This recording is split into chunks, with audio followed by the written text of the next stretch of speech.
Students, how are you all. तो आज के सेशन में हम पढ़ेंगे पार्ट नंबर 4, सोच अपनी अपनी, और इसका प्रकार है चित्रपाठ। तो आप तुरंत ही पूछोगे कि मैम, हमने चैप्टर नंबर 1 भी पढ़ा था, वो भी चित्रपाठ था। तो हाँ, वो भी चित्रपाठ है और ये भी चित्रपाठ है, लेकिन दोनों चित्रपाठ में डिफरेंस है। वो क्या डिफरेंसेस है वो अब हम समझेंगे। तो चैप्टर नंबर 1 में हमने क्या सीखा? यातायात के साधनों के नाम और फूलों के नाम, और इसके साथ चित्र में जो दृश्य दिखा उसके बारे में थोड़ी बात की, बस।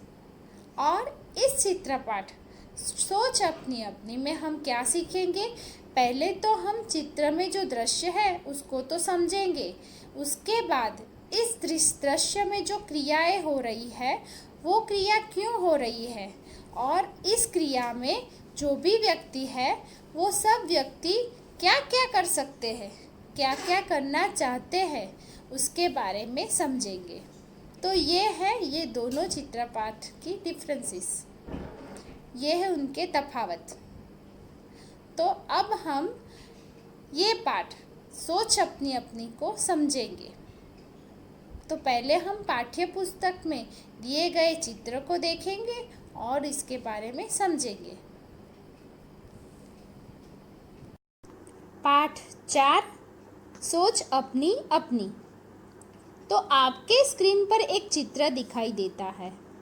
इस चित्र में आपको बहुत कुछ दिखाई देता होगा, बहुत सारी क्रिया होते हुई दिखाई देती होगी, लेकिन ये क्यों हो रहा है ये भी हमारे लिए जानना बहुत ज़रूरी है, क्योंकि हमारे पाठ का नाम है सोच अपनी अपनी। हमें अपनी बुद्धि शक्ति का उपयोग करके ये क्यों हो रहा है इसके बारे में हमारे विचार प्रकट करने हैं। इससे क्या होगा? तो इससे हमारी विचार शक्ति का विकास होगा। पहले हम चित्र को देखेंगे, इसमें जो क्रियाएं हो रही है उसके बारे में बात करेंगे, उसके आधार पर जो प्रश्न है उसके जवाब देंगे, लेकिन उसके बाद हम इस चित्र में जो हो रहा है उसके बारे में अपने विचार के आधार पर प्रश्नों के जवाब देंगे, यानी जो दिखाई नहीं देता उसके बारे में हम जवाब देंगे, बरोबर। तो हम पहले इस चित्र में क्या दिखाई देता है ये देखते हैं। तो ये एक सुंदर गांव का चित्र है, बरोबर। इसको देख के पता चलता है कि ये एक छोटा सा गांव है। दूर पहाड़ दिखाई देते हैं और इस पहाड़ के पीछे से सूरज दादा निकलते हुए दिखाई देते हैं, यानी कि सूर्योदय हो चुका है, सुबह हो चुकी है। सुबह होते ही पक्षी अपने घोंसले से निकल पड़ते हैं और शायद वह कहाँ निकल पड़ते होंगे? दाना चुगने के लिए। तो हमें इस चित्र में ये पक्षी दिखाई देते हैं जो हवा में उड़ रहे हैं। उसके अलावा हमें क्या दिखाई देता है? तो ये गांव बहुत छोटा लगता है। यहाँ सिर्फ 5 मकान ही दिखाई देते हैं और एक मंदिर, बरोबर। तो हमें यहाँ पे 5 मकान, 5 घर और एक मंदिर दिखाई देता है। उसके बाद हमें 2 नारियल के पेड़ दिखाई देते हैं, बरोबर।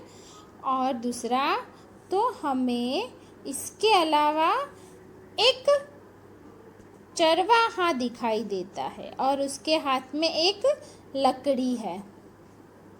उसके साथ उसकी कितनी गाय है, ये अपनी गायों को चराने के लिए निकला होगा।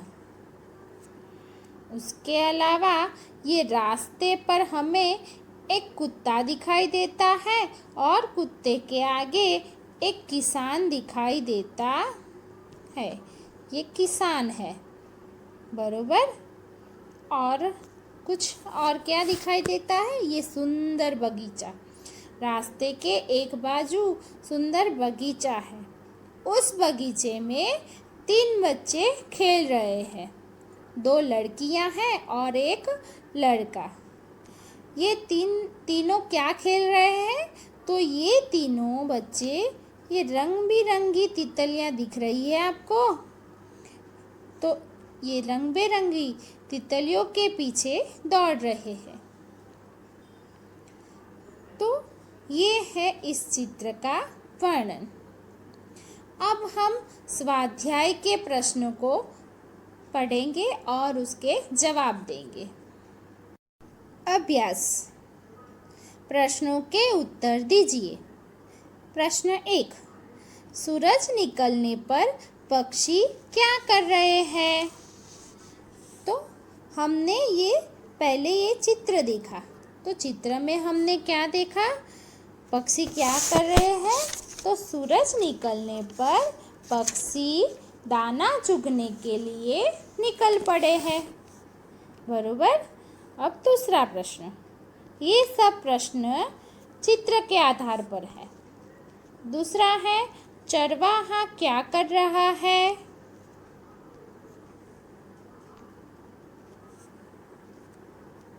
तो चरवाहा अपनी गाय को लेकर चराने जा रहा है। अब तीसरा प्रश्न, नारियल के कितने पेड़ हैं? तो ये भी हमने पहले देख लिए कि नारियल के 2 पेड़ हैं। अब तीसरा प्रश्न, चित्र में घर कितने हैं? इसके बारे में भी हमने चित्र पढ़ते हुए देख लिया था कि चित्र में 5 घर है, 1 2 3 4 और 5 घर है। आगे, बच्चे बगीचे में क्या कर रहे हैं? तो बच्चे बगीचे में तितलियों के पीछे दौड़ रहे हैं। चरवाहे के हाथ में क्या है? चरवाहे के हाथ में लकड़ी है, जो हमने पहले बात कर ली है।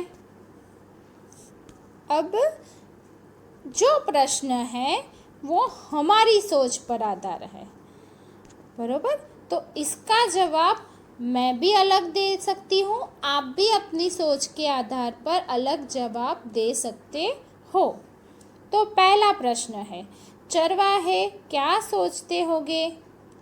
तो हमारे चित्र में एक चरवाहा दिया है, लेकिन ये प्रश्न है कि जब चरवाहे अपने गाय को लेकर चराने के लिए निकलते होंगे तब क्या सोचते होंगे? तो इसका जवाब हम अपनी तरफ से दे सकते हैं। जैसे कि चरवाहा ये सोच रहा होता है कि मैं अपनी गाय को कहाँ चराने ले जाऊँ आज। ये भी सोच रहा होगा कि नदी की ओर ले जाऊँ या जंगल की ओर। वो अपने बारे में भी सोच रहा होगा, अपने परिवार के बारे में भी सोच रहा होगा। वो ये भी सोच रहा होता है कि मैं शाम को कब लौटूंगा। तो वो कुछ भी सोच सकता है। वैसे ही दूसरा प्रश्न, सूरज निकलने पर क्या क्या होता है?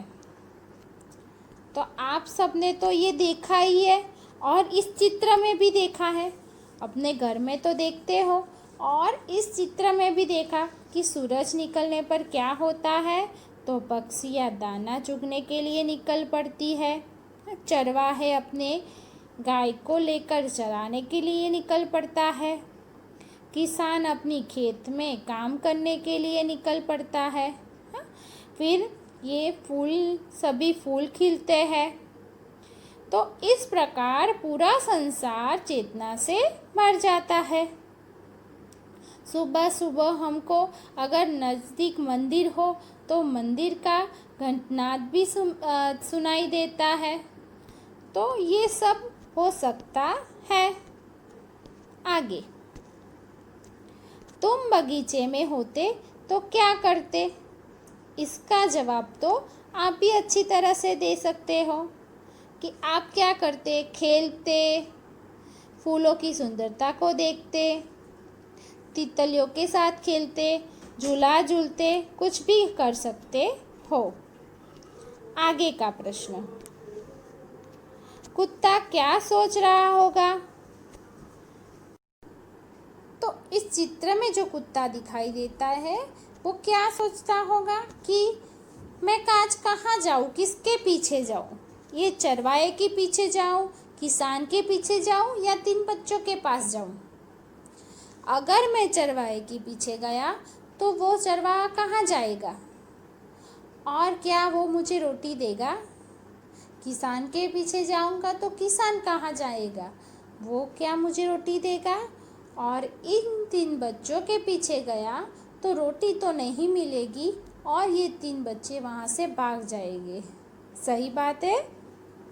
तो ये अपने विचार पर है कि हम क्या सोचते हैं कुत्ते को देख के।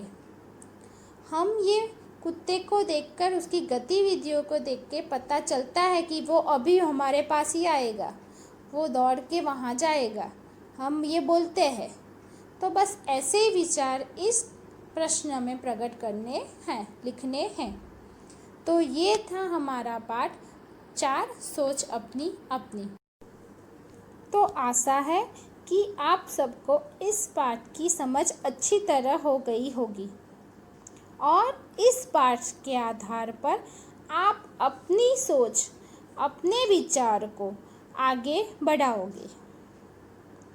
तो ये है हमारा पाठ, सोच अपनी अपनी। Thank you.